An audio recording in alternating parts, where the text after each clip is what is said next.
ঘটনাটা 8/10/2024 সালের ঘটনা।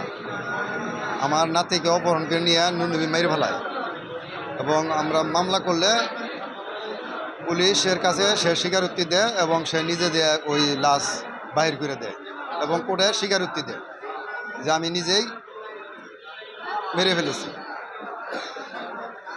আমি এই মামলার রায়ে সন্তুষ্ট এবং আমি এই রায়ের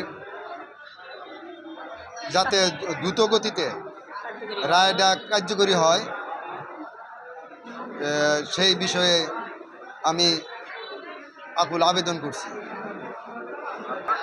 এই ধরনের ঘটনা যাতে আর পূর্ণ আবৃত্তি না হয় এবং আর কোনো মায়ের বুক যাতে খালি না হয়।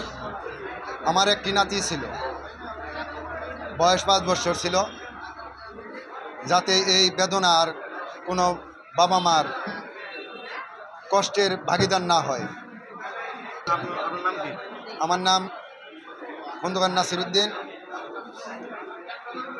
গ্রাম গাঙ্গাপাড়া, থানা গোপালপুর। আমি আমার একটি মাত্র নাতি নুন খুনি নিয়ে মারছি, এই জন্য আমি সারাদিন কাঁদি। এই সরকারি পক্ষ থেকে এই রায় হয়েছে, তাই আমি সন্তুষ্ট হয়েছি। এই রায়টা যদি দ্রুত গতিতে কার্যকরী হয়, এই জন্য আমি কামনা করি।